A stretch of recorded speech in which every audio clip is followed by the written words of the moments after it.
السلام عليكم ورحمة الله تعالى وبركاته.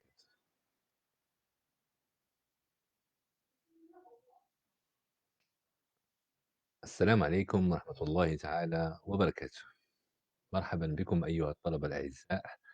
مرحبا بكم إلى هذا العرض التدريبي المباشر. Bonsoir à tous. Très honoré d'être avec vous, noble audience, chers étudiants de l'Université Mohamed V de Rabat, très chers hôtes de marque. Nous nous réunissons aujourd'hui autour de thématiques en développement personnel, organisationnel, stratégique, et encore des soft skills, des connaissances, des compétences issues du coaching orienté solutions et des neurosciences également. Bonsoir à tous, très ravi d'être parmi vous aujourd'hui, et Inch'Allah. Et la séance d'aujourd'hui se veut particulière. C'est une séance qui est admirable de par son contenu qui est fin, qui est technique. Oui, c'est un thème de recherche, comme toujours. Il faudrait qu'on soit dedans, Inch'Allah Ta'ala. Bonsoir à tous. Et encore une fois, très ravi. Nous allons aborder la thématique en langue française avec un peu d'arabe aujourd'hui pour diversifier le langage. Merci d'être là. Wa alaykoum salam wa rahmatullah. Bonsoir, bonsoir, merci beaucoup. Et Inch'Allah, ça va être une thématique qui est adorable. Pourquoi? Parce que c'est une thématique de recherche.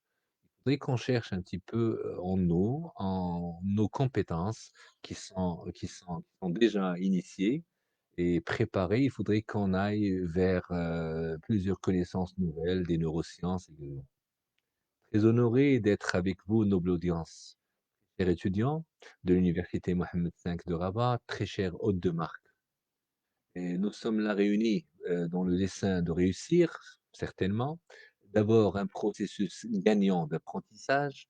Il faudrait qu'on apprenne chaque jour, de procéder à des recherches et surtout de sculpter, ce que j'appelle ça sculpter, notre identité d'étudiant, chercheurs et rechercheurs encore, et d'obéir à notre dicton que nous avons créé ensemble, en quelque sorte. Nous avons créé un tout petit dicton, un maxime, si vous préférez. Si vous vous souvenez bien, je vous le rappelle, c'est un dicton qui est adorable, qu'on avait initié lors de la rentrée universitaire de cette année-là. À force d'être dans l'action, moyennant la compréhension et l'apprentissage, on devient concluant et sage.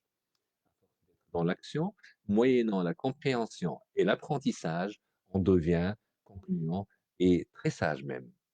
Très ravi d'être votre invité et votre serviteur aujourd'hui, coach sur cette page qui dégage beaucoup de bonnes actions et de splendeur. Et vous allez voir lors de ce mois-là, parce que c'est un mois de printemps, et il y aura beaucoup, beaucoup, beaucoup de choses nouvelles sur cette page. Ne les ratez surtout pas.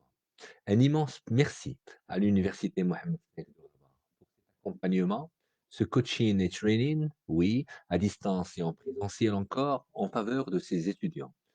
Et la grande équipe de la présidence et de toutes les composantes de l'université qui s'engagent d'année en année à servir honorablement et admirablement. Marhaba bikoum. On va commencer certainement dans une minute. Moi, j'initie un petit peu la séance. Nous sommes le 24 mars 2021 et nous vous souhaitons un joyeux printemps déjà. Dernière fois, nous vous avons souhaité Shaban Mubarak Saïd, Inch'Allah, alina wa alaikum. Mais aujourd'hui, c'est un peu le printemps. Il faudrait qu'on le vive avec une bonne, bonne chose, hein. Une belle saison qui arrive comme une fleur. C'est déjà ça. Nous l'accueillons avec de la bonne humeur, certainement, un esprit positif, et pour pouvoir vivre cette vie, réussir nos études universitaires. Le printemps, cet ancrage mirifique, c'est tout un poème. On en parle, on le pratique, on le vit, on le déguste. Ça, c'est un ancrage de temps, c'est un ancrage de lieu, c'est un ancrage kinesthésique, tout comme je dis souvent. Excellente période pour une conférence fleurie. À distance, mesdames et messieurs, mesdemoiselles, qui se veut réactive. Aujourd'hui, nous allons vous proposer une thématique qui est extraordinaire en peu de temps. On pourrait en avoir au moins 6 jours pour faire cette thématique. Parce que si vous le voyez de près, l'observation, c'est un peu la première étape de toute recherche, de toute chose, de toute étude, de tout travail encore. Je vous rappelle notre objectif commun et générateur de bons comportements, réactif. Penser, écrire, résumer et surtout rédiger de bonnes choses en commentaire. Comme ça, les autres les verront et seront vraiment encouragés. D'après les neurosciences, nos écrits restent et nous engagent à comprendre mieux et avec discernement. Les neurosciences, vous les connaissez, Ayn Asab, ça donne beaucoup d'efficacité depuis des années et nous empruntons de ces neurosciences dans nos thématiques. Ça aide aussi nos autres amis étudiants qui rentrent à la conférence virtuelle. Salam. Moi, j'attends toujours 2-3 minutes, comme ça on sera dedans. Wa alaykoum salam, bonsoir, bonsoir. Wa alaykoum salam wa rahmatullah, salutations respectueuses, merci beaucoup, bonsoir. Bonsoir, cher étudiant, cher hôte de marque. Bien, c'est déjà pas mal.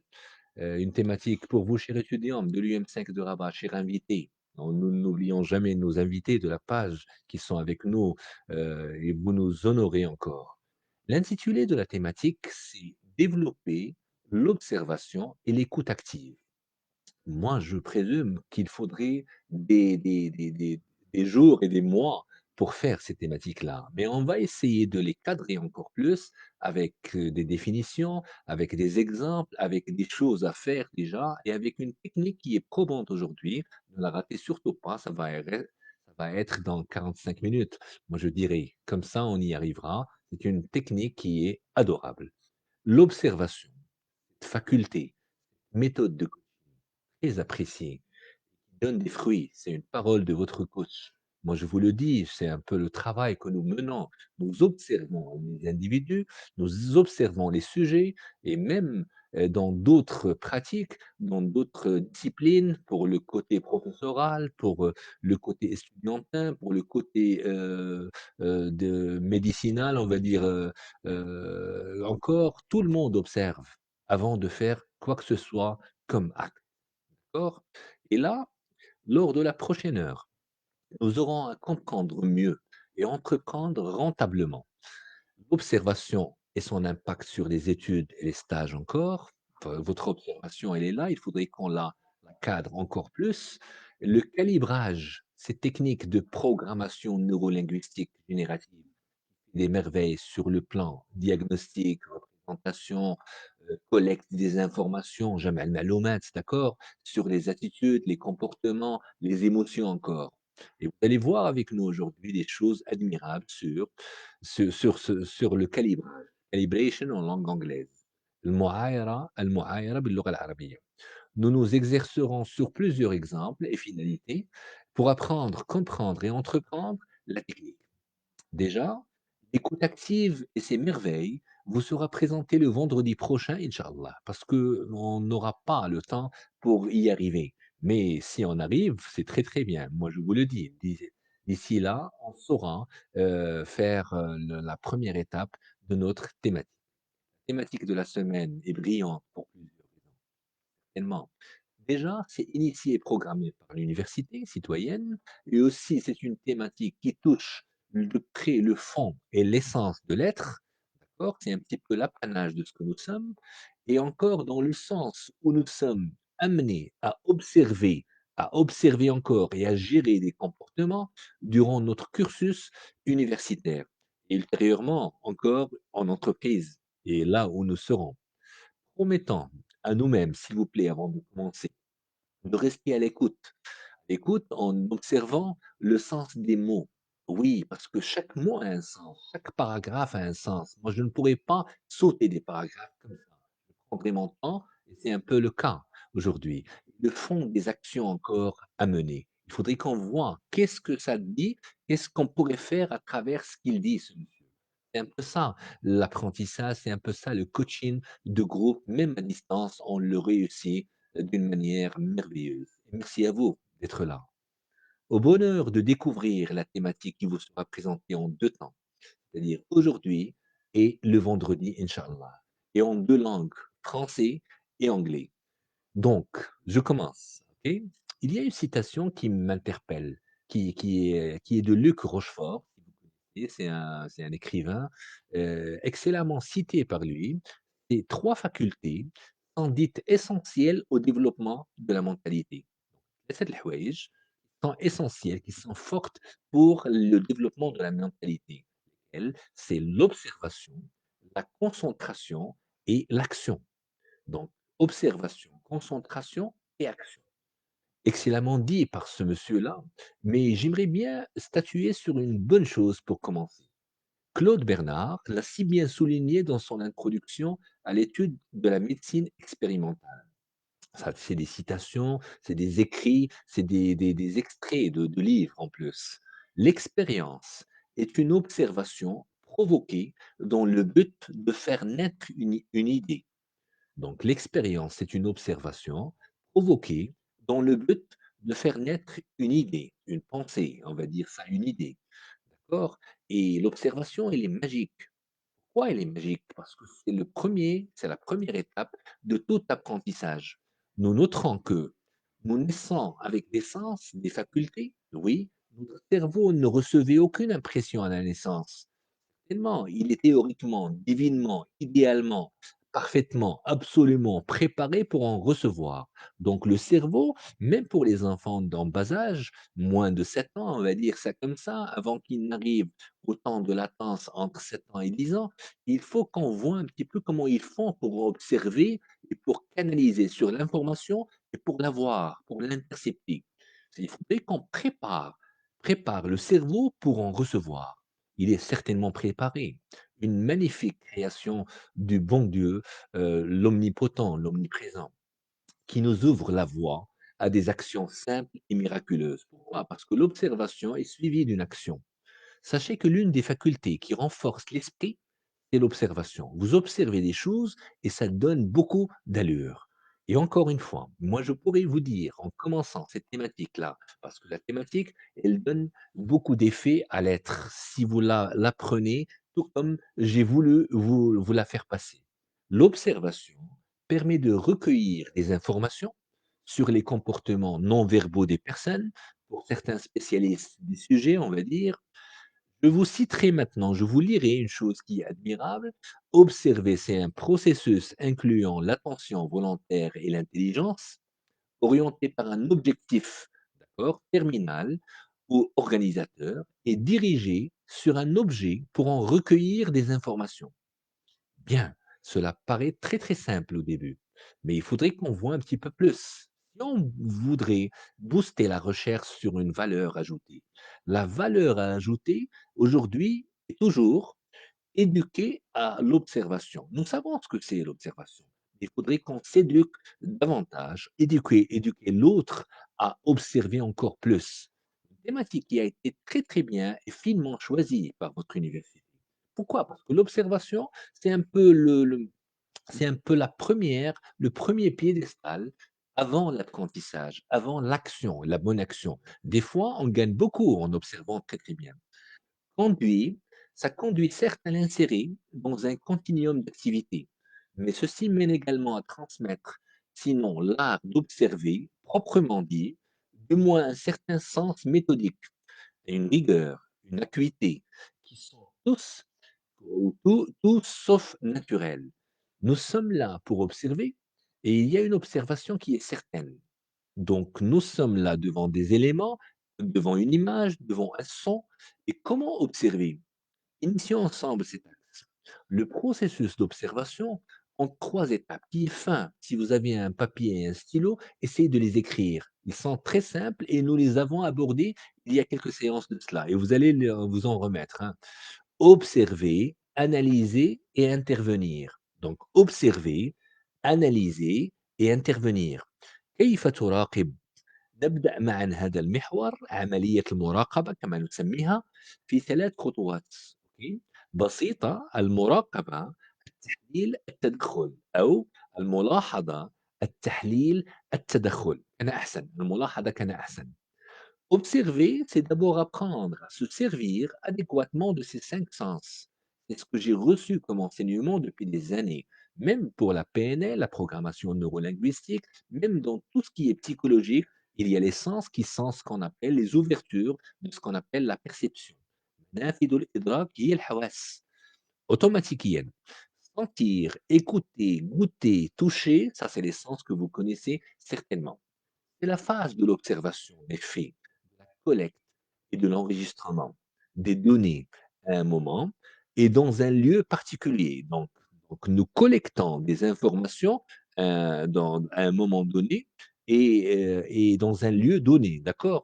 Donc je peux observer des personnes, mon environnement aussi, et je peux même m'observer comme étudiant.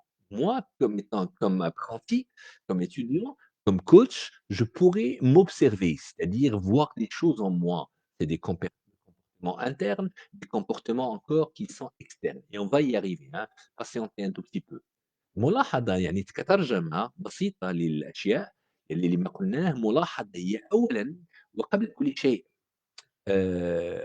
تعلُّم كيفية استخدام حواسك ال5 بشكل صحيح للنظر والشم والتذوق والاستماع وكذلك اللمس. الحواس منافذ الإدراك كما قلنا في الأول، هذه هي مرحلة مراقبة، مرحلة ملاحظة الحقائق وجمع البيانات وتسجيلها في وقت ومكان معينين. يمكننا مراقبة الناس أكيد ومحيطي كذلك، ويمكنني حتى مراقبة نفسي كطالب علم. يعني أنا ألاحظ أشياء عني، يعني ألاحظ سلوكيات، ألاحظ مشاعر، ألاحظ أشياء حتى يعني كل ما هو داخلي وخارجي. نعم، مرحبًا بكم والله. Analyser, c'est la deuxième étape, c'est trier, classer et comprendre les données rassemblées ou ramassées si vous voulez lors de l'observation. C'est-à-dire analyser حلِّل، كما كنا نقول في الأول اللي أنتم ذكرتم حلِّل، طبِّق إلى آخره. التحليل هو فرز وتصنيف وفهم البيانات التي تم جمعها أثناء الملاحظة. أنت لاحظت ولكن ماذا جمعت؟ ماذا حلّلت؟ ماذا حلّلت قبل أن يعني تصبح في العملية التطبيقية هكذا. À cette deuxième étape, examiner, écrivez examiner attentivement les faits. Moi, j'examine les faits, c'est un petit peu ce qu'on appelle le calibrage. Je calibre les choses. Le calibrage, c'est un peu المعايرة, c'est un peu جمع المعلومات عن أشياء، عن أشخاص إلى آخره. Lors de cette étape, nous prenons généralement le temps de revoir les informations. Oui, parce que nous les avons observés, nous avons pris du temps pour les observer. Nous retenons de l'événement. Cette deuxième étape doit permettre de répondre à la question suivante: que dois-je retenir؟ شنو خصني نخلي يعني في الدماغ ديالي؟ Que dois-je garder? Que dois-je fixer surtout? Il y a plusieurs éléments. Tu ne peux pas observer pendant longtemps sans rien faire par la suite, surtout en canalisant les informations, c'est-à-dire en les analysant surtout. Que dois-je garder? Que dois-je fixer? Que dois-je retenir? Ça sert beaucoup à l'apprentissage. Pour les professeurs qui sont avec nous, ça va aider beaucoup, Inch'Allah. Donc, la troisième, observer, on a dit, analyser, et puis intervenir. C'est la troisième étape. Nous voulons de l'action, certainement. L'observation a pour objectif final de conclure. Vous avez saisi ça? Donc automatiquement, l'observation est là pour objectif final de conclure. Donc nous arrivons à un point qui est extraordinaire, lequel c'est intervenir. Tout le monde, nous attendons ça depuis longtemps. Intervenir, c'est formuler des hypothèses d'action et les mettre en pratique. Des hypothèses d'action et les mettre en pratique. Je m'explique. Et aussi décider, stimuler, soutenir, comparer et encore évaluer. Donc l'évaluation dans tout travail et surtout après une observation et après une analyse, là, il faudrait qu'on passe à ça. La comparaison, à l'évaluation, au soutien, à la stimulation, et cetera, et même à la décision qui est vraiment probante. Comme étudiant, je suis amené à être concentré pour bien capter les informations.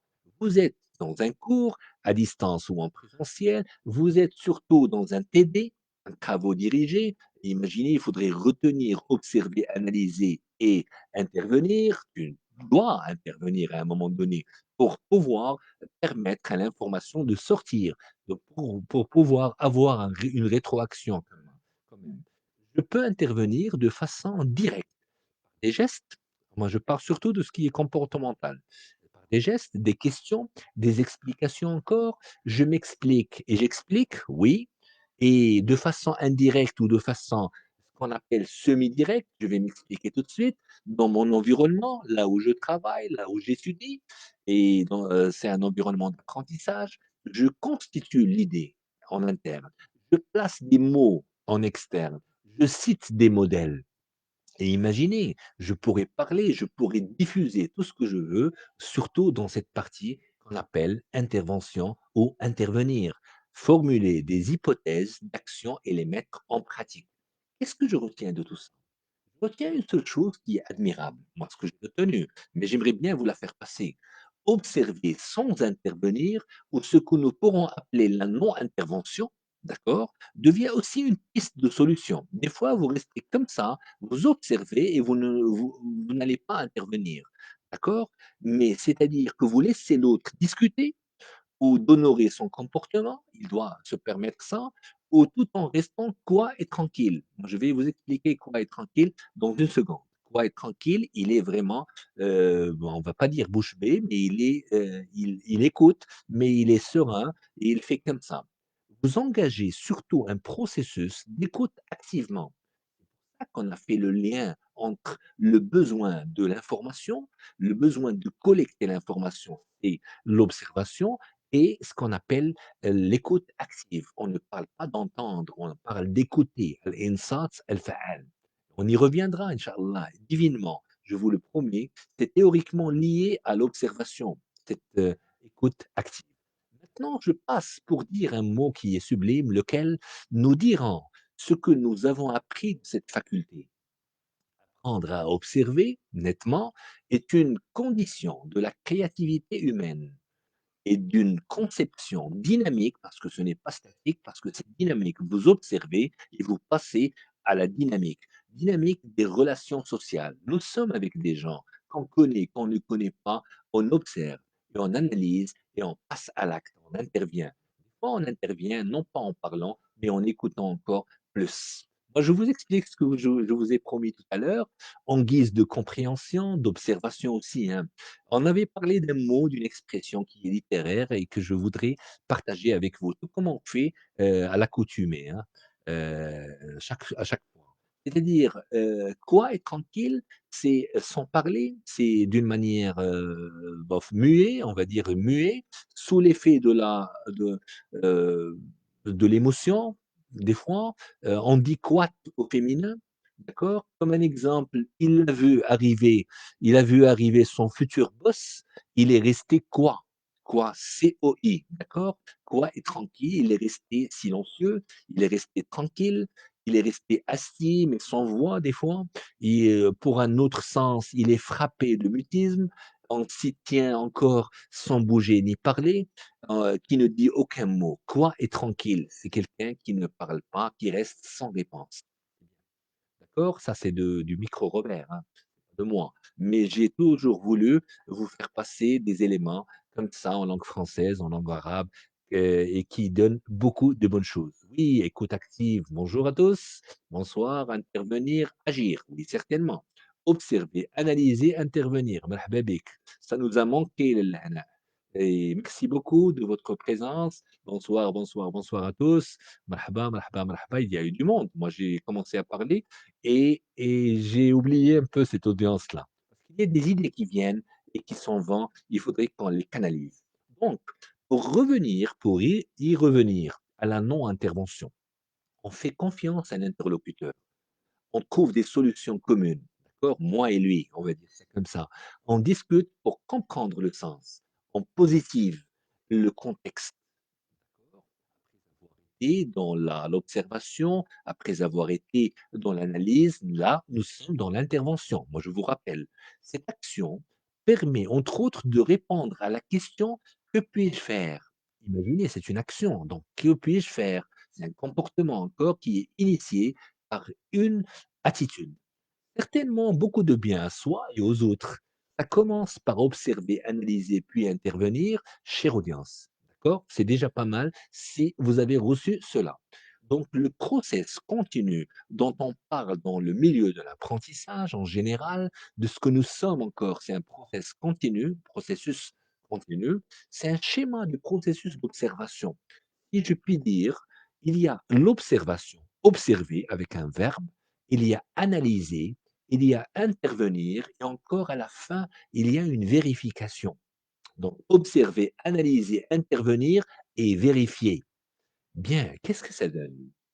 Vaut mieux le passer admirablement, singulièrement et brillamment. Moi, je vais essayer de creuser encore plus. L'observation, c'est l'action de regarder attentivement des phénomènes, les événements, les êtres, pour les étudier, les surveiller encore, en tirer des conclusions. Vous avez fait ça sur Internet, vous avez observé plusieurs sites, vous avez observé plusieurs cours. Imaginez, c'est des comptes rendus, des remarques, des réflexions de quelqu'un qui a observé, étudié quelque chose, observé un terrain, un environnement, enregistré ses observations sur un agenda ou un bloc-notes encore. Tout pour nous, chers étudiants. Et encore, ce qu'on pourrait appeler en langue arabe الملاحظة أو المراقبة. هذا الإجراء المتمثل في النظر نعم باهتمام إلى الظواهر والأحداث والكائنات من أجل دراستها ومراقبتها واستخلاص كذلك النتائج وما إلى ذلك. تقرير، ملاحظات، تأملات لشخص ما. لاحظ أو راقب، أوكي، يعني يجوز الكلمتين. درس شيئًا ما هكذا، سجّل ملاحظاته في يومياته أو مفكرة أو دفتر أو إلى آخره. ثم la fiche d'observation, vous la connaissez certainement. Comme ça, on va essayer de finaliser ce premier point pour passer à l'acte, hein. Pourquoi mettre en place une fiche d'observation comportementale? Et de comprendre certainement, pour rassembler des informations. Et à titre d'exemple, on pourra parler aujourd'hui de la grille d'observation. Connaissez, c'est une grille qui énumère un ensemble de concepts, d'habiletés encore, ou d'attitudes dont vous noterez la présence ou l'absence. Ça existe, ça n'existe pas. Surtout les professeurs connaissent ceci de près. Pourquoi? Parce qu'il était comme ça, c'est comme donner une note. Il faut qu'on fasse un petit peu de 0 jusqu'à 5. 0, c'est un peu le moins, disons, le 5, c'est un peu la meilleure note, la meilleure chose, la meilleure appréciation, la meilleure évaluation serait destiné à servir de façon continue pour pouvoir aboutir à dresser un profil de la personne, de l'élève, si vous voulez, de l'étudiant universitaire, de l'apprenti, du stagiaire, même dans à des moments de stage, ils font ça. C'est des fiches d'observation, des grilles d'observation. Et c'est finalement pour évaluer. C'est une évaluation qu'on fait. Donc l'observation pourrait donner une évaluation finale, certainement. Donc on veut bien creuser encore dans la science. S'il vous plaît, si vous permettez, essayez de me suivre sur ce point. Qu'est-ce que l'observation en psychologie? On la connaît certainement, mais moi, j'aimerais bien chercher et rechercher encore jusqu'à ce que je comprenne mieux. Pourquoi comprendre? Pour entreprendre par la suite.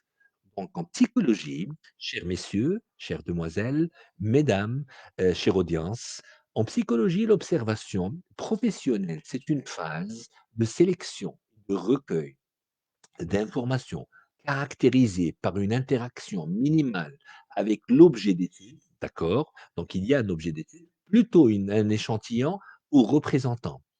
Elle se place ainsi d'abord en opposition à l'expérimentation. Logique, moi je préfère, parce que je pourrais, c'est des pratiques et un mode de vie. Ça devient des pratiques, ça devient un mode de vie. L'observation se veut renouvelée par conséquent, l'être y exerce son indépendance intellectuelle en toute occasion. Tu es vraiment indépendant dans ta manière d'observer, mais avec quelques petits cadres de l'observation. On va en parler tout de suite. On observe lorsque l'on constate des faits tels qu'ils se présentent spontanément. Bien. À la limite, on pourrait donc pratiquer ou adopter l'observation en l'absence de toute hypothèse. Tu viens comme ça, tu observes sans hypothèse donnée. Et cette observation pourrait porter sur des faits singuliers, saisie globalement et immédiatement. Moi, je voudrais citer avec vous des choses nobles qu'ont dit certains écrivains, certains scientifiques du siècle dernier et surtout du 19e siècle. Ils ont vraiment travaillé sur ça et ça a été vraiment la première étape de tout ce qui a été observationnel, on va dire ça comme ça. Naturellement ou d'une manière naturelle, la psychologie a été définie comme une science d'observation dans son sens le plus large possible. D'accord? Le seul usage d'un langage, en effet, impose l'usage d'un concept ou d'un système conceptuel. Vous avez saisi un petit peu ce que je voudrais dire, c'est que même en observant, il nous faut un langage pour pouvoir discuter, pour pouvoir relater, pour pouvoir rassembler des informations de ce genre. Ce cadre constitue toujours une hypothèse implicite ou des fois mal formulée. C'est un cadre de référence qu'il nous faut. J'arrive au point dont je voulais, vraiment, statuer avec vous. Je dirais dès le début, l'observation est loin d'être une faculté innée ou naturelle, parce qu'il y a eu une question dans ce sens. Est-ce que c'est inné ou naturel? Est-ce que ça a été inné ou acquise? On va dire ça comme ça. L'observation peut être entraînée par diverses méthodes qui conviennent aussi bien aux jeunes enfants qu'à l'adulte encore. Entraîner à observer pourrait alors s'avérer indispensable pour accueillir l'imprévisible et former de nouvelles connaissances. Oui, donc il faut qu'on observe les choses un petit peu plus. Et vous le faites si bien. Ce n'est pas mes propos, ou de mes propos personnels, c'est des propos de Dewey. Dewey, c'est D-E-W-E-Y. C'est John Dewey qui est connu dans le monde de la psychologie. Il est né au Vermont, dans le Vermont, aux États-Unis, à la frontière du Canada. Moi, j'y étais une fois. Ça a été magnifique encore. C'est un psychologue et un philosophe américain majeur du courant pragmatique, développé initialement par les éminents psychologues connus dans le monde, Peirce et William James. Et vous connaissez William James, moi j'ai cité plusieurs citations de ce monsieur qui est psychologue aussi, et que c'est un disciple, c'est quelqu'un qui vient après lui. Donc, qu'est-ce qu'il a dit dans son ouvrage dont je vais partager avec vous par après quelques images de cet ouvrage et comme ça vous ferez des recherches, certainement. Venons-en donc à l'observation proprement dite. Il a parlé de l'observation dans son ouvrage et ça donne une magie certaine. Dans les textes de Dewey, l'observation n'est pas préférée à d'autres modes de connaissance, ni considérés comme un instrument en vue d'apporter à des idées a priori, selon le temps, tel ou tel contenu qui leur manque, mais il est considéré comme une phase incontournable du processus de connaître. On va dire ça, processus de connaître, ce qu'on appelle en langue anglaise knowing, knowing, K-N-O-W-I-N-G, knowing. Et je voudrais dire un petit peu des choses comme l'exprime How We Think, c'est son ouvrage, How We Think, comment on réfléchit, elle consiste à entrer en contact direct avec une chose au cours d'une interaction par l'intermédiaire de laquelle la perception est modifiée. Donc, automatiquement, l'observation, elle touche à notre perception parce elle est considérée comme, comme quelque chose qui nourrit cette perception. La perception, elle ne vient pas comme ça, elle vient d'après nos sens et elle est construite d'une manière magique en nous. La chose qui est, heu, qui est le matériau, on va dire, est perçu comme un événement singulier, réel et indépendant, progressivement constitué en objet, à savoir, comme on le précisera un petit peu par après, comme un mélange de perceptions et d'idées qui se contrôlent mutuellement.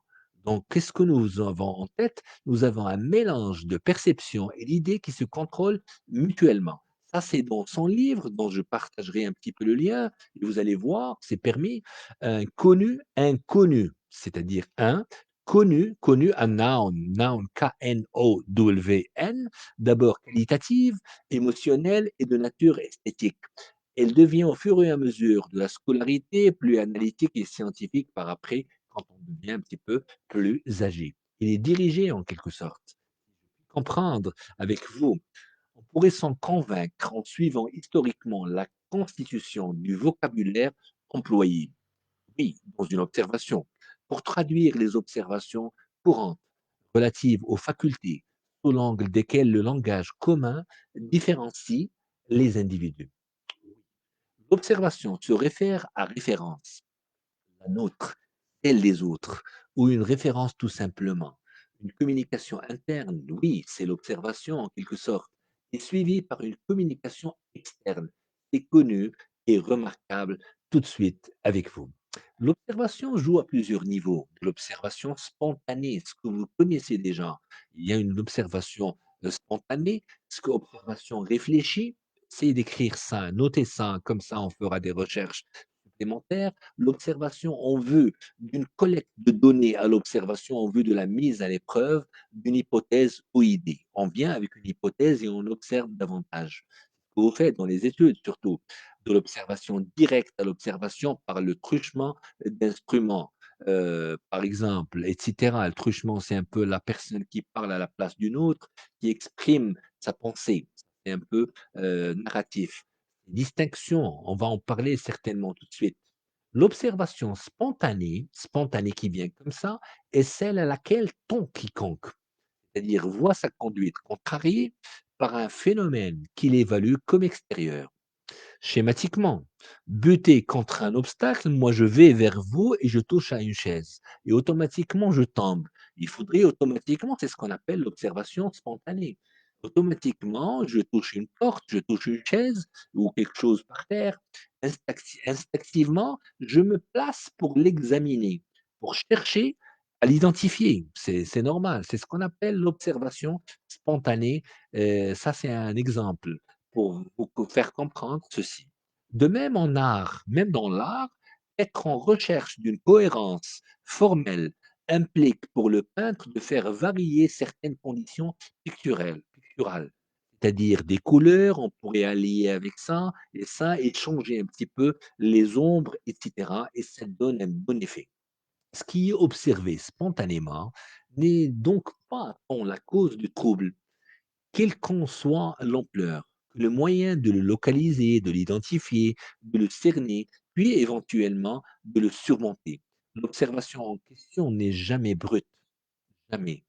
Elle est mise en forme et orientée par diverses connaissances déjà acquises et par des facultés développées. Donc, nous avons recours à notre subconscient, à notre mémoire, pour essayer d'aller vers l'observation spontanée, oui, mais on devrait vraiment observer autre part, c'est-à-dire avec des connaissances diverses que nous avons déjà, que nous avons acquises.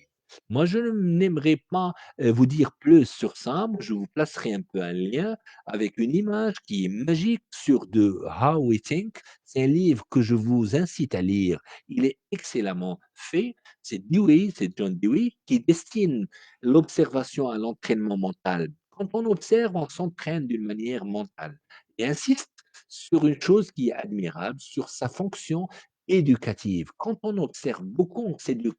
C'est un peu ce que nous voulons pour tout le monde, pour nous-mêmes. Moi, quand je commencerai à observer encore davantage parce que c'est une thématique qui m'a vraiment boosté à le faire. Quand on voit un petit peu تفكروا في خلق الله, automatiquement تفكروا, ça met en valeur votre observation des choses que vous voyez, de votre environnement, de vos qualités, de vos facultés, de vos compétences et ainsi de suite. C'est un processus réflexif via la mémoire, l'imagination, puis la pensée qui devient réfléchie. Donc, je vais aller directement pour voir un petit peu ce que vous écrivez, la situation référentielle. Certainement, ça c'est connu chez les professeurs. Merci beaucoup, chers professeurs ici présents et étudiantes encore avec nous. Et merci, c'est extraordinaire. Il faut l'esprit d'observation fourni à la curiosité. C'est-à-dire, quand on observe, on est vraiment dedans dans la curiosité, certainement. Merci beaucoup à vous. Et encore, bonsoir, bonsoir, bonsoir, cher coach. Ça fait plaisir de vous revoir, mais c'est très bien ça. C'est allô, allô, merci, merci, merci, merci. Donc, il y a un point qui est admirable. Moi, je vais aller directement pour vous faire. Moi, j'aimerais bien parler pendant des heures de cette thématique. Moi, je l'adore déjà et j'adore la présenter, j'adore la surtout avec des étudiants de valeur, avec des hôtes de marque comme vous.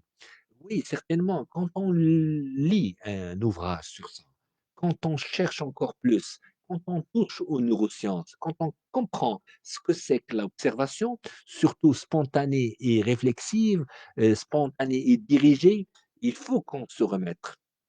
C'est un auteur qui est magique. J'aimerais bien que vous lisiez des choses sur lui. Moi, je vais partager des choses avec vous. Décidément, une observation suit une culture et la nourrit.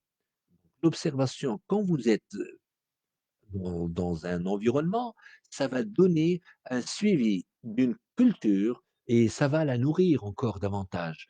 Certainement, vous avez des notions en vous, mais quand je parle de vous, vous êtes adulte. Quand on parle d'une observation d'un enfant, elle n'est pas aussi réflexive que la vôtre. Donc, je citerai une chose que j'ai adorée pour terminer ce point et pour passer au deuxième point. La véritable culture, celle qui est utile, est toujours une synthèse entre le savoir accumulé, collectionné et l'inlassable observation de la vie. Il faut une observation de la vie avec une mesure extraordinaire et grandiose. Il faut qu'on voit un petit peu qui nous sommes d'en haut. Observez un petit peu votre personne. Observez vos actes. Observez ce qui est positif et ce qui l'est moins. On ne va pas dire négatif aujourd'hui. Observons un petit peu ce que nous sommes, ce que nous avons été, ce que nous sommes exactement maintenant. Oui, vous avez plusieurs rôles. Décidément, une observation, elle suivra une culture et va la nourrir. On ne se lassera jamais d'observer certainement. Nous le ferons avec des normes pour gagner en énergie consciente surtout, en action et en qualité.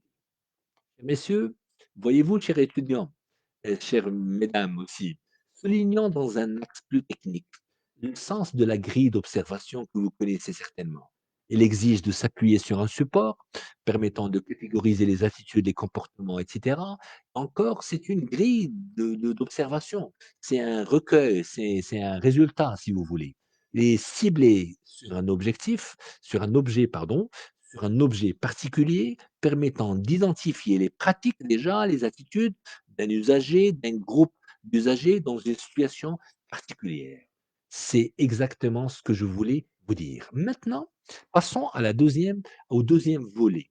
Vous me permettez, hein, vous avez pris votre tisane, par exemple, et essayons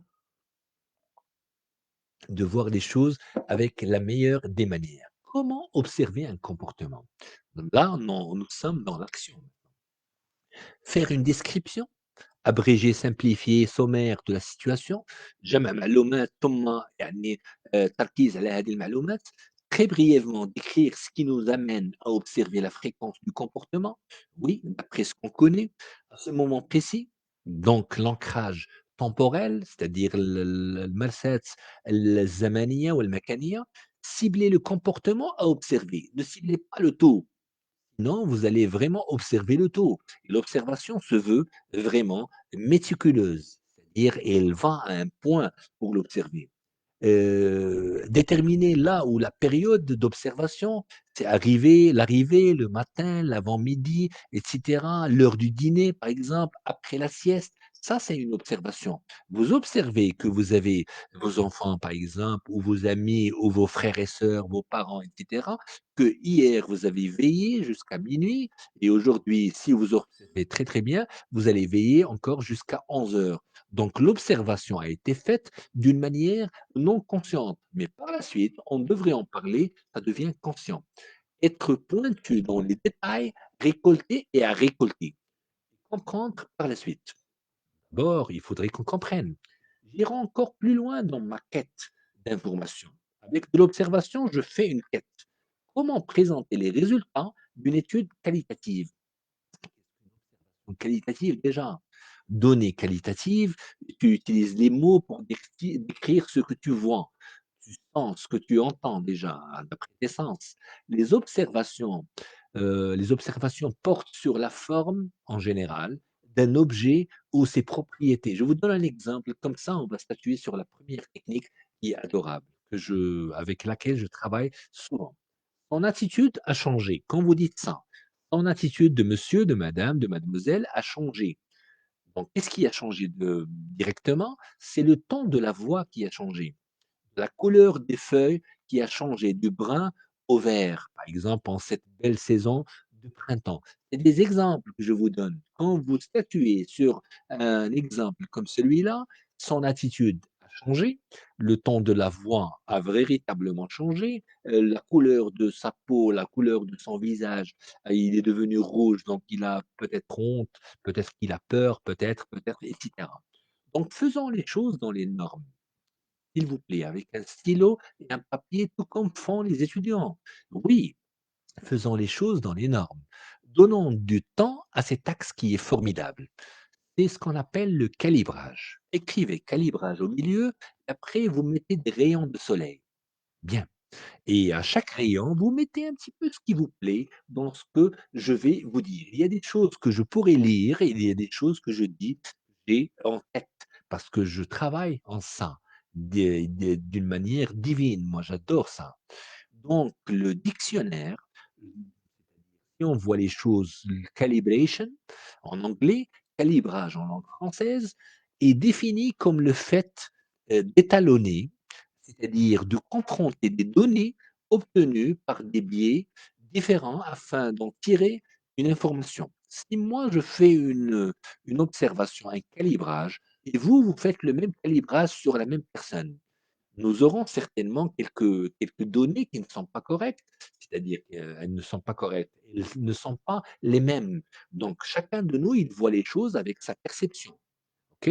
Je vais vous dire ça en langue arabe. Une seconde, s'il vous plaît. Calibrer signifie donc analyser, donc c'est la deuxième étape dans ce que nous avons dit tout à l'heure, donc rassembler, observer, analyser, intervenir, vous vous rappelez? Analyser avec précision les données reçues de plusieurs sources et en tirer les informations utiles.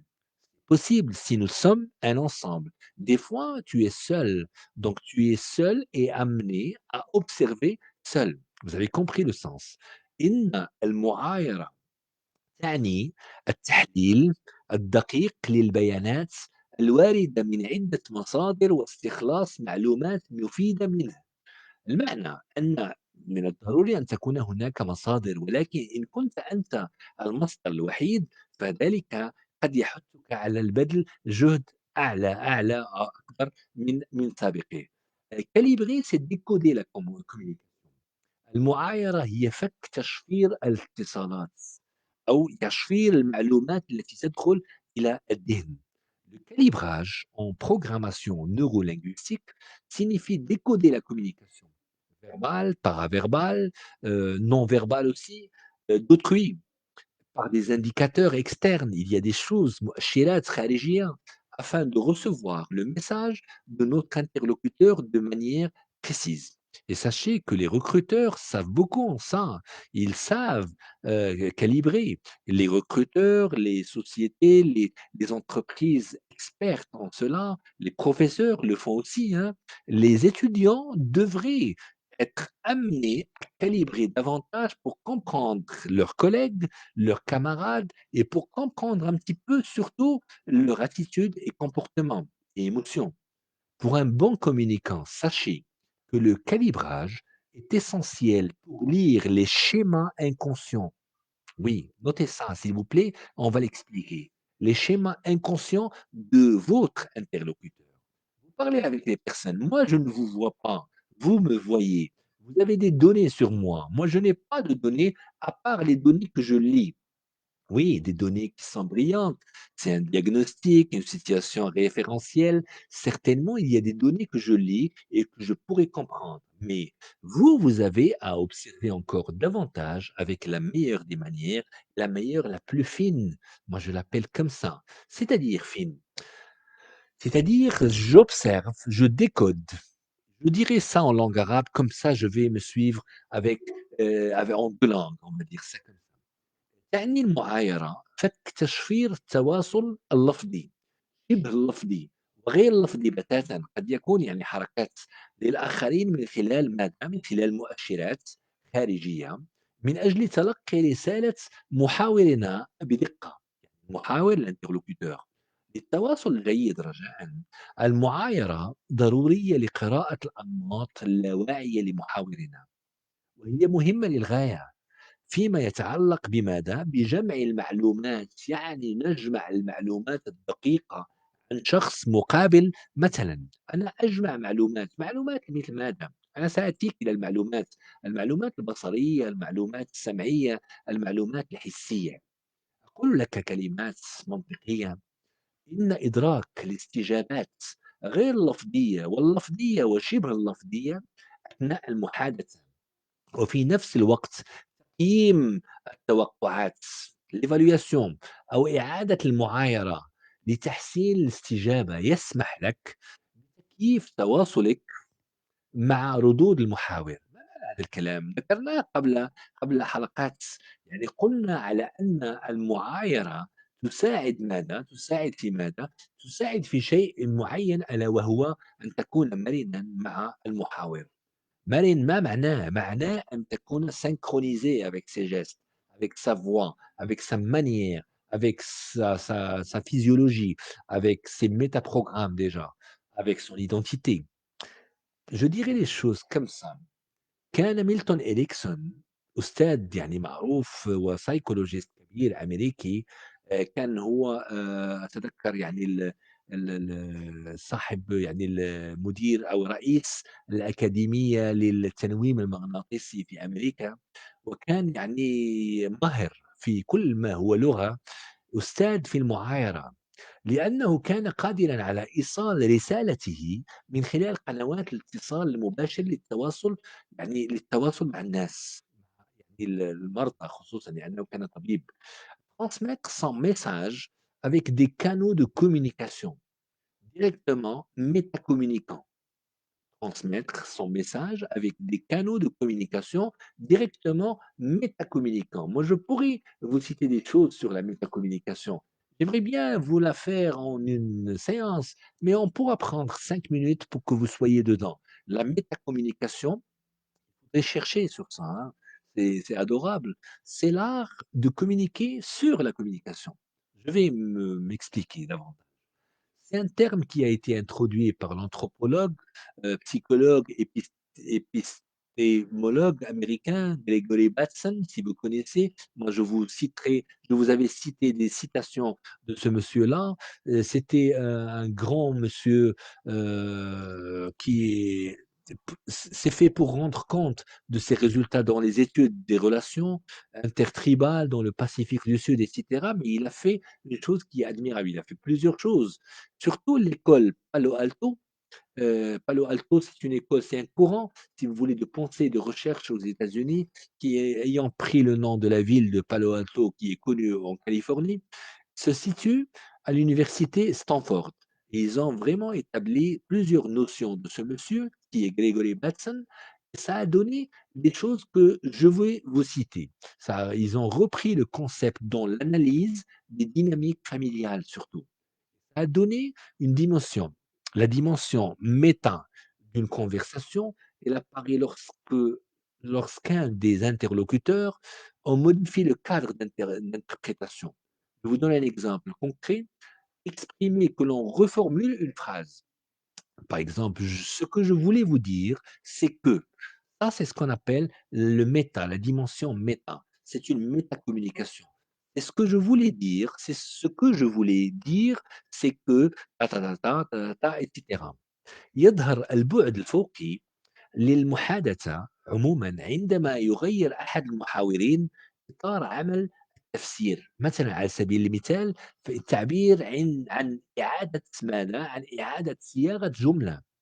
ما أردت أن أقوله هو أن كذا وكذا وكذا. هذا اتصال ما وراء التواصل. C'est ce qu'on appelle la métacommunication. OK? Si la communication est un jeu de langage, comme le pensaient, plusieurs, scientifiques, une phrase n'a pas de sens en soi, mais on obtient un dans la mesure où elle accomplit quelque chose. C'est-à-dire, dans la relation avec son contexte d'énonciation, de parole, de diction. Tout dépend de la phrase.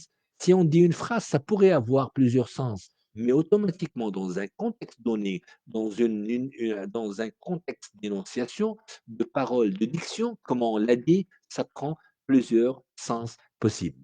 Donc on reviendra vers la métacommunication par la suite, comme ça je vais aller vite vers ce que je voulais vous faire passer sur le deuxième point aujourd'hui. Vous êtes toujours là? C'est très, très bien. Nous sommes ensemble pour comprendre encore ce que c'est que le calibrage. Le calibrage, c'est fin. La métacommunication, on y retournera avec des exemples, avec des exercices, Inch'Allah, espérant que ce soit en en présentiel surtout pas. Notre constatation, observation de ce que nous lisons, de ce que nous écoutons, là, nous touchons au lien avec la deuxième partie sur l'écoute active. Donc, ce que nous écoutons, ce que nous observons, les registres de langue, vous les connaissez? Le langage familier, le langage courant, le langage soutenu. Si j'ai une liste devant moi, par exemple, je mets registre courant, registre familier et 3 registres soutenus. Qu'est-ce que je mettrai? C'est des exemples. Si je dis manger, c'est un registre courant. Si je dis bouffer, c'est un registre familier qu'on ne devrait même pas utiliser. Le registre soutenu, c'est déguster. Ça, c'est un peu ce qu'on enveloppe avec ça. Je suis fatigué, je suis crevé, c'est familier, et je suis épuisé, c'est un registre soutenu. Là, les attentes quand la situation de communication cadre, frame, si vous voulez, cette dernière. Là, je pourrais aller directement pour comprendre avec vous ce que c'est que l'art de percevoir les différences chez les autres en matière d'intelligence relationnelle, surtout langagière, et en matière de PNL, la programmation neurolinguistique générative, le calibrage évoque l'ensemble des moyens apprécier les réactions des individus. Automatiquement, quand on observe la personne qui est devant nous, elle nous donne d'une manière, on va dire gratuite, entre parenthèses, des données sur elle. C'est à vous de les intercepter. Elle permet d'établir des rapports entre les comportements de l'interlocuteur et ses états intérieurs. Cela, cherchez toujours à interpréter de façon personnalisée les signaux non verbaux. Oui, parce que le non-verbal, c'est 55%, ce qu'on avait dit autrefois, qui se répète dans la communication de votre interlocuteur. Chers messieurs, mesdemoiselles, mesdames, chère audience, qu'est-ce que le calibrage? Le calibrage, c'est la concentration sur la personne pour remarquer tous les changements physiologiques qui surviennent lors du changement de l'état. Tellement, vous avez compris ça, qu'il y a le calibrage visuel, calibrage auditif, calibrage olfactif etc. Calibrage visuel que je vous demande de faire, c'est comme un exercice virtuel. C'est que regardez le visage, regardez la personne. Est-ce qu'elle est ce qu'elle est depuis longtemps? D'accord? Le visage, déjà, la couleur, et cetera, son apparence, ses gestes, le mouvement de la tête, c'est important dans le calibrage visuel. Ça donne quoi un mouvement de la tête? Quand on fait comme ça, quand on bouge beaucoup, c'est un visuel né. Quand on bouge beaucoup, c'est quelqu'un qui est moins auditif. Quand il parle, on rassemble des données sur la personne qui est en face de nous. Quand il parle rapidement, c'est quelqu'un qui est vraiment dans le visuel. Et c'est quand il cherche les données, à part mes yeux, si vous les voyez, moi je fais comme ça des fois pour rassembler des données que j'ai déjà en tête dans le passé, et des fois pour créer une idée, moi je fais toujours des choses comme ça, c'est-à-dire oui, certainement, et je cherche la donnée ici. C'est quoi exactement? C'est ce qu'on appelle le visuel remémoré et le visuel créé, c'est-à-dire c'est moi qui le conçois. Je conçois l'idée, certainement je la crée en tête. Je pourrais la créer de ce qui est déjà là. Donc la couleur de la peau, elle nous donne des éléments nouveaux, quelqu'un qui est pâle, quelqu'un qui est rouge, quelqu'un qui est la couleur de la peau initiale, elle a changé. Donc l'orientation oculaire, on en a parlé. Si vous vous rappelez très, très bien de ce qu'a dit Robert Dilts dans les mouvements oculaires, إشارات الوصول العينية, eyes cues, si vous vous rappelez très, très bien. Moi, je pourrais vous dire une chose pour résumer. Quand on voit la personne, quand on rassemble des éléments sur elle, on la fixe des yeux, certainement, on écoute un petit peu ses propos, c'est ce qu'on appelle les propos langagiers. Donc, la personne, elle est devant nous. Si elle regarde d'après une question, une norme de question, je pourrais dire, c'est une étape qui est approfondie, c'est de norme TDS, Transderivationnel Search. C'est quoi exactement? C'est une question qui booste un petit peu le cerveau et qui va donner une réponse d'une manière non consciente. Comme ça, vous saurez la vérité sur ce que la personne vous dit ou vous répond.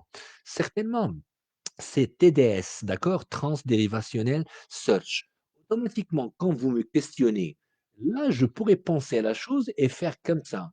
Je cherche l'information là où elle est, dans mon subconscient, dans ma mémoire. Et automatiquement, si je fais comme ça, je crée un peu la réponse d'après ce que je sais maintenant, d'après ce que je suis. D'accord? Et dans un environnement précis. Et si je regarde en bas à gauche, si je suis droitier bien entendu, là je vais aller vers l'auditif digital. التحدث مع الذات. التحدث مع الذات, nous l'avons tous, certainement. Mais comme quoi vous me demandez quelque chose, automatiquement je cherche les données dans ce que je sais et je me parle à moi. التحدث مع الذات, l'auditif digital. C'est fin, il faudrait qu'on fasse des tests qui sont vraiment, qu'on pourrait trouver sur la toile, d'accord? Google. Et l'essentiel, par exemple, si moi je regarde là-haut, je regarde ici, ça c'est ce qu'on appelle aussi le visuel. L'auditif, il est au milieu. Je pourrais faire comme ça pour essayer d'écouter une voix qui existe déjà et je pourrais créer la voix ou faire un lien de cette voix-là avec ce que je sais. Et automatiquement, l'auditif digital est là, on statuera sur ce qu'on appelle le ressenti ou encore la kinesthésie. La kinesthésie, c'est tout ce qui est émotionnel. Si vous me parlez, par exemple, moi, je ressens une fatigue. Automatiquement, je fais comme ça. Oui, ça a été une fatigue hier parce que j'ai mal dormi. Moi, je regarde ici, je vous le dis. Vous, vous observez, vous canalisez, vous calibrez la personne qui est en face de vous et automatiquement, vous voyez que la personne dit vrai déjà et qu'elle touche à la kinesthésie, à l'émotionnel. Et c'est extraordinaire. C'est de comprendre ça. Si vous êtes professeur, si vous êtes étudiant, ou encore si vous faites une profession relationnelle, c'est-à-dire qui est typique, qui touche le relationnel de près, avec une clientèle, avec des fonctionnaires, avec des gens, avec des apprentis et ainsi de suite. Vous savez aussi que vous pouvez même observer ce qu'on appelle visuellement, ce qu'on appelle la respiration. Ma respiration, est-ce qu'elle est la même depuis le début? Essayez d'observer un petit peu la manière de parler. Est-ce qu'il est rapide? Est-ce que ce monsieur a la capacité de faire ça ou ça? Quand je traduis de l'arabe au français ou encore du français à l'arabe, quand je fais automatiquement, vous savez que je suis fatigué, vous savez que j'ai un point en ça et vous rassemblez des informations. Ça, c'est ce qu'on appelle le calibrage visuel. Ça va? C'est passé. Il y a le calibrage auditif. C'est adorable, j'adore ça, j'adore faire ça aussi. Et quand on a un calibrage auditif, ça pourrait toucher encore au rythme du sang. D'accord? À l'intensité du sang, des fois quand on crie, c'est émotionnel, donc il y a des choses qui nous touchent avec cette mesure-là. Il y a la voix aiguë, on pourra faire un exercice sur ça et tout de suite, hein, dans 5 minutes. Il y a le CO, ce qu'on appelle le calibrage olfactif. Il y a les odeurs, il y a les parfums. Une fois, j'avais fait une formation qui est extraordinaire encore, avec des gens qui travaillent dans les parfumeries, et des sociétés de parfums. Et là, imaginez que tout le monde qui était présent, ils ont déjà des notions, une expérience dans tout ce qui est olfactif. Mmh. Et automatiquement, quand ils font comme ça un parfum, ils savent ce que c'est et ils donnent le nom, sans citer de nom ici sur cette page, mais il y a des parfums qui sont connus et ils sont de 350 parfums. Et imaginez que la fragrance, c'est ça? Et quand ils font comme ça, une fois, 2 fois, 3 fois, ils disent vrai sur la nature, sur le nom du parfum. Automatiquement, ils ont été initiés. Et ils ont initié leur conscient d'abord et leur non conscient. L'inconscient, c'est rentré avec un message à l'intérieur de la mémoire. Comme ça, si je ressens ceci, ça va donner cela. c'est typique à ces gens-là, à ces techniciens, je dirais, c'est ce qu'on appelle le calibrage olfactif, le calibrage auditif, le calibrage visuel. Sincèrement, c'est un cours qui est extraordinaire, mais il faudrait qu'on le fasse avec discernement. Il y a concentration auditive. Peut-être quand je compte de 1 jusqu'à 10 pour commencer, pour sortir d'un état mental de 1 jusqu'à 5. Imaginez si c'est positif, je sors d'une manière très, très lente. Si c'est négatif, je devrais sortir de mon état, sinon de l'état mental du sujet qui est devant moi avec une manière rapide. Comme ça ne va pas toucher la manière des gens. Et encore, parler, calibrage, calibration, quand on parle, automatiquement, je n'arrête pas de retenir des choses sur vous. Concentration visuelle, quand on sort de l'état mental, quand on rentre de l'état mental, quand on vit des choses avec une rêverie à l'intérieur, quand on crée une utopie à l'intérieur, quand on imagine des choses, automatiquement, on est à l'intérieur de nous-mêmes. La concentration visuelle sur vous, si vous la faites sur vous-même, c'est très intéressant de connaître ce que vous avez en interne visuellement. D'accord? Et si quelqu'un d'autre l'a fait pour vous, il observe un petit peu que vous êtes comme ça, que vous êtes crispé, que vous êtes adoré, que vous adorez ce que vous, à quoi vous pensez. La concentration kinesthésique, SIA, oui, c'est le toucher encore. Quand on salue les gens, on reconnaît un petit peu le sentiment de ces personnes-là, leurs émotions, leur comportement, quand ils sont devant nous, sachez que toucher une personne, c'est déjà établir une relation avec elle. Sachez que toucher une personne, c'est déjà connaître son état mental. Ce que je pourrais dire, il y a plusieurs choses dans ce sens. Moi, je n'apprends rien par cœur. J'observe, j'analyse et je passe à l'action. En langue arabe, sincèrement, يظهر كل منا يعني ما يشعر به من أحاسيس عن طريق تعبيرات وجهه وتحركات جسمه خصوصًا، حتى الشفة السفلى، حتى يعني الأعين إلى آخره. قد اكتشف ألبر مهربيان العالم الكبير الإيراني الأمريكي من جامعة هارفارد بأمريكا أن أكثر من 93% من عمليات الاتصالات تكون غير ملفوظة، وكان ما قاله في هذا الخصوص أيًا كان، لاحظ معي الكلمات، أيًا كان ما يمُر به الشخص بداخله، فإن ذلك سيظهر عليه خارجيًا. في تحركات الجسم وتعبيرات الوجه كذلك، المُحَيّا وخصوصًا الكتفين، المُحَيّا والكتفين، يظهر كل شيء على الشخص المقابل. سنتعلم ذلك يعني في محاضراتنا ودوراتنا الحضورية يعني قريبًا، قريبًا، قريبًا جدًا بحول الله. وقياس سلوك تعبير الإنسان، يمكنك أن تكون أو يعني أن تجد فكرة أو تكوِّن فكرة جيدة عما يحدث في داخله. وذلك ما يسمى بالسلوك التعبيري analog behavior. أوكي؟ والمعيار شيء موجود في حياتنا تستخدمه بطريقة طبيعية ولا شعورية، وما كان من البرمجة اللغوية العصبية إلا أن أوضحته بطريقة علمية محضة خاضعة للمقاييس حتى نستطيع أن نتعلم ونستفيد منه في حياتنا اليومية وفي علاقتنا الشخصية واتصالاتنا بالآخرين، يعني لنتفادى عديد من المشاكل والأحاسيس السلبية، ولذلك ندرس هذه الأشياء، نلاحظ قبل أن نقع في ورطة تواصلية. يمكن الاستفادة من المعيار بالطريقة المثلى. قلنا أن المعايرة باللغة الفرنسية نترجمها أكيد. المعايرة هي ملاحظة التغيرات الفيزيولوجية التي تطرأ على شخص عند انتقاله من حالة ذهنية ألف إلى حالة ذهنية باء، أوكي؟ حالة ذهنية أخرى. لأجل يعني استخدام تلك التغييرات للاستدلال على حالته الذهنية فيما بعد. تدخل إلى البيت وتجد الوالدة يعني ليست كعادتها، ربما هي منشغلة، ربما هي قلقة. أوتوماتيكيًا أنت تقوم بمعايرة عن طريق يعني البصر، وتقول وترى وتجمع معلومات، حركات عضلات الوجه، حركات الرأس والذراعين. إن كانت هكذا فإنها تعيق التواصل، إن كانت هكذا هذه معلومة لدينا وهي تدخل في المرجعية، يعني أنها ليست كما هي.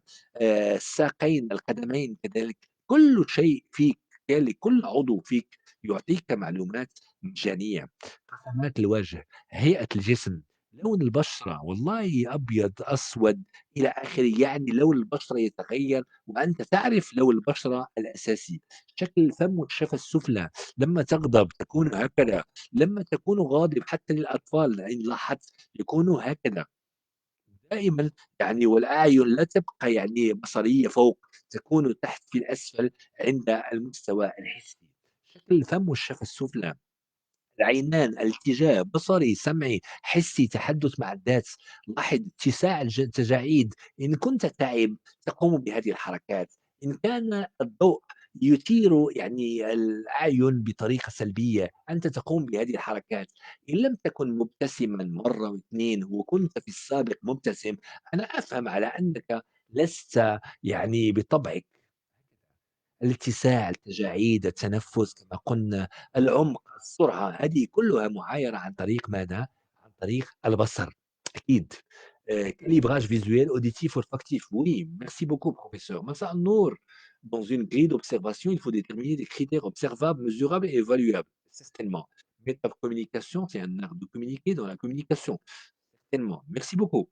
Je reviens rapidement parce que j'ai besoin de plusieurs heures pour finir ça. Si vous avez du temps, on va rester jusqu'à minuit. معايرة عن طريق السمع. Là, je rigole. Non, on va arrêter dans quelques minutes. معايرة عن طريق السمع. إيقاف الصوت. أوكي. يكون يتحدث ويقول مثلًا: أنا أتحدث عن كبير السن، أتحدث عنك أيها الطالب الوديع، أيتها الأخت الفاضلة.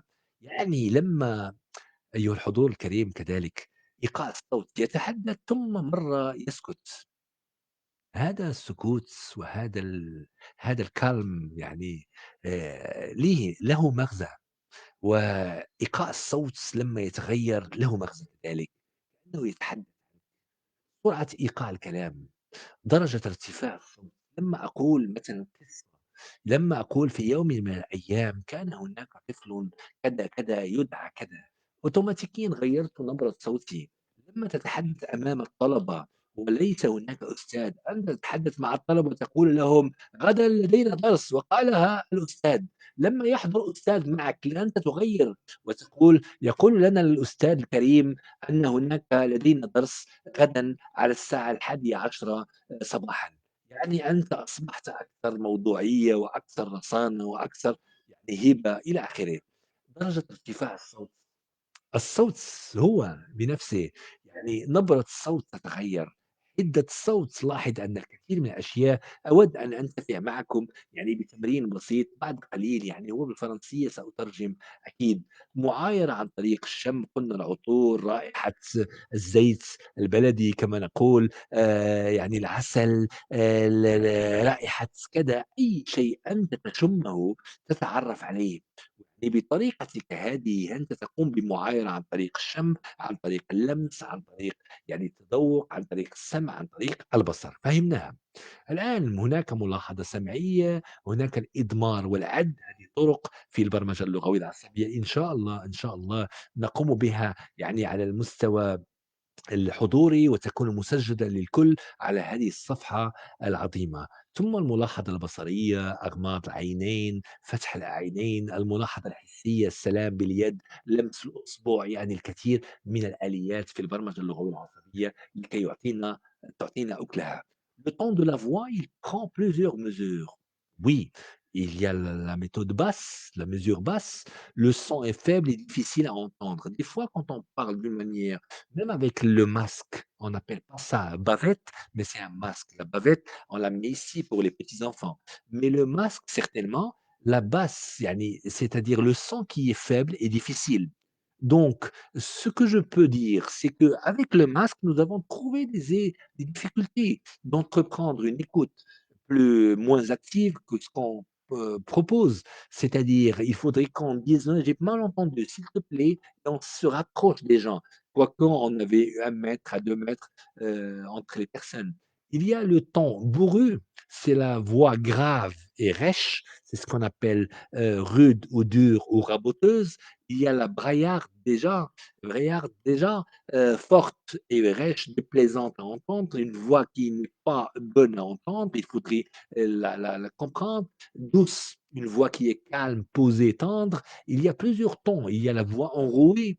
Enrouée s'applique le plus souvent aux malades, la voix grave, plutôt faible, on va dire, parce qu'à peine on l'entend. Vous connaissez la voix rock?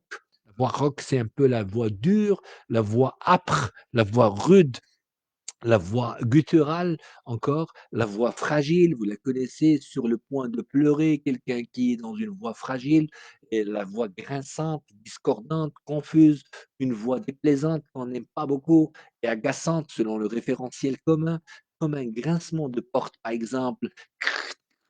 Des fois, ça fait comme ça, c'est une voix qui est grinçante et tu reconnais ce que c'est. Il y a une voix chantante, vous la connaissez certainement parce qu'il y a des artistes avec nous. La voix navigue entre les graves et les aigus et c'est ouvert pour elle d'une façon musicale, on va dire.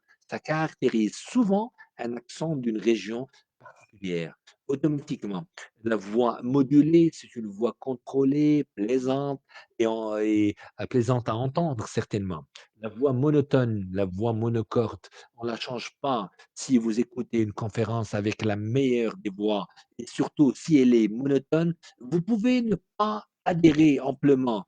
C'est une voix ennuyeuse et peu plaisante à entendre du fait qu'elle ne change pas de ton. Donc automatiquement, il faudrait qu'on change de ton d'après ce que nous avons à donner comme information. Il y a encore la voix mordante, la voix morte, la voix nasale, nasillarde, vous la connaissez certainement. Le son semble passer par le nez, c'est ce qu'on appelle la voix nasillarde. Et plus péjoratif, c'est la voix nasale. On parle comme ça, c'est un mot بالأنف ديالنا. La voix paisible, ça c'est positive. La voix calme, la voix tranquille, la voix qui encourage. Une voix douce, apaisante, la voix petite, la voix plate. Encore, c'est une voix qui n'a pas de musicalité, elle est plate. ما فيهاش قاع الرنة، ما فيهاش النغمة إلى آخره. La voix prosaïque, hein, vous connaissez? La voix commune, habituelle. La personne qui parle maîtrise son sujet ou pense le maîtriser. La voix prosaïque, il a une voix prosaïque, c'est un orateur. La voix rock, on en a parlé, c'est la voix grave, là, le son est souvent bas, mais rock en même temps. La voix rêche, et il y en a des centaines de mesures de voix. Il y a encore la voix stridente. Ouf, c'est la voix forte et aiguë, déplaisante à entendre quand il crie comme ça. La voix tendue, la personne qui parle est nerveuse ou énervée. La voix tremblante, chevrolante, on va dire, se dit d'une voix qui n'est pas stable, pas contrôlée, etc., etc., etc. Bien, on va essayer d'aller directement. Vous savez aussi bien que moi qu'il y a une chose que je voudrais citer aujourd'hui, c'est l'observation des plantes. Vous savez, nous sommes dans ce printemps merveilleux qui vient de commencer et penser par soi-même, on l'avait appelé autrefois penser par soi-même, n'est possible que si l'on observe par soi-même déjà. Donc ces rêveries du promeneur pardon, solitaire, vous le connaissez, c'est de Rousseau, c'est un livre en langue française déjà, en témoigne afin d'accomplir son retrait hors la société qui l'oppresse, il pense d'abord chasser ses idées. Pour un temps neutralisé, reviennent et sa conscience d'autant plus vivement qu'il ne rencontre plus aucun obstacle. Qu'il a préféré qu'il fasse, ce qui le sauve, pardon, de sa dépression et l'observation des plantes. Moi, j'adore ça, j'adore faire ça, je vous incite à le faire. Si vous voulez bien, achetez une plante, entretenez une plante que vous avez déjà à la maison. Herboriser, c'est un programme éducatif complet. C'est le meilleur antidépresseur, si vous voulez, entre parenthèses, pour l'adulte. Coupé soit de lui-même, soit du monde extérieur. Il est là, il a son coin naturel, son coin nature relativement simple, à la portée de n'importe qui. Et avoir une plante, comme ça, vous allez l'observer, observer un petit peu sa manière de grandir et vous faites des comparaisons. Une fois la plante collectée, un nouveau cours d'observation prend place et vous allez la voir de temps à autre et vous allez être apaisé. C'est des examens qui sont minutieux, qui reposent sur la préparation d'un échantillon à la restitution de la plante par le dessin, par exemple. Dans des cas de Rousseau, comme on en avait dit dans l'ouvrage, il compose encore ces plantes que nous avons, il commence à les peindre. Rousseau a laissé en héritage de magnifiques planches de botanique qui accompagnent ses promenades et toute sa philosophie. Je voulais vous partager ceci avec vous. Ça a été bénéfique avec vous pour commencer. La prochaine fois, Inch'Allah, on va parler de tout ce qui est auditif, de tout ce qui est écoute active. Mais avant ça, on se permettra d'avoir 10 à 15 minutes pour faire le lien entre l'observation et l'écoute active avec plus de pratique la prochaine fois, Inch'Allah. Aujourd'hui, ça a touché un point extraordinaire, lequel c'est l'observation déjà. Il faudrait qu'on cherche dans tout ce que nous avons vu. Je vous mettrai un peu des liens, sinon des images, comme ça vous allez être dedans pour les gens qui adorent faire ça. Il y a des personnages dont on a discuté aujourd'hui. Il y a John Dewey, le psychologue américain connu, qui est connu dans le pragmatisme, etc. Il y a plusieurs choses. Il y a l'observation participante, par exemple du William Thomas, si vous essayez de lire ça, de Florian Znanicki, il est connu encore, Robert Park, et de tous les étudiants, leurs étudiants, à l'entraînement, à percevoir et à observer quelque chose de formidable qui formait le cœur de la pédagogie des professeurs, lesquels il y a Black Mountain, ils sont où Black Mountain College, c'est un lycée tel Albert Rice, Fuller, Cage, Cunningham. Je vous mettrai ça, comme ça vous lisez, vous allez lire un petit peu ce qu'ils ont fait de beau durant le siècle dernier pour aider à l'apprentissage avec une méthode informationnelle, une méthode d'observation et qui est vraiment extraordinaire. Moi, ça me plaît beaucoup de toucher à ça et ça me plaît encore. La prochaine fois, on touchera à l'apprentissage et à l'observation dans un stage, dans un milieu d'apprentissage direct, comment on devrait nourrir notre style à travers ça, notre tact, notre norme, l'empreinte que nous avons. Et c'est bénéfique pour vous, chers étudiants, pour aller vers la perfection, vers le style et vers les choses qui sont admirables, certainement. Avant de clore cette, cette quoi? Merci à vous Lella. Nous avons des invités de Hollande, nous avons des invités d'Algérie et de Tunisie aujourd'hui et bien entendu, nos étudiants de valeur et nous voulons, vous inviter, si vous permettez, nous avons les vendredis à 11h30. À 11h30, nous avons un tout petit stage qu'on fait à chaque fois sur la prise de parole en public. Si vous êtes étudiant de l'université Mohammed V, essayez de nous envoyer un message. Comme ça, vous adhérez avec nous à ce process. C'est un processus d'apprentissage, surtout dans tout ce qui est péroré, de tout ce qui est présenté, quelque chose en public. Et nous le faisons avec une manière extraordinaire. C'est-à-dire, nos étudiants préparent maintenant le récit. On va faire une idée qui nous a plu. Ça a été proposé par nos chers étudiants encore et ça donne quelque chose en virtuel. C'est un résultat extraordinaire, vous allez le voir certainement dans quelques semaines. Et encore un résultat en présentiel. Vous présentez, vous comprenez votre track, vous comprenez certainement plusieurs choses en vous. Chers messieurs, mesdemoiselles, chers hôtes de marque, j'aimerais bien vous parler d'une chose. Je voulais vous faire un exercice sur l'observation auditive. On le laissera pour le vendredi, Inch'Allah. Comme ça, nous ne serons pas un petit peu plus, euh, plus longs, hein, parce que 1h30, c'est beaucoup pour vous, je présume. Mais si vous êtes là à adorer ceci, écrivez-le. Comme ça, on saura que vous adorez. Écrivez que vous avez adoré quelque chose dans ce cours, ou dans ce cours qui est virtuel, je vous l'annonce. Merci beaucoup. Ça a été un plaisir de vous recevoir. La prochaine fois sera en langue arabe et française déjà et nous toucherons à une thématique adorable qui est l'écoute active et encore entre parenthèses avec un tout petit peu de ce qu'on appelle l'observation.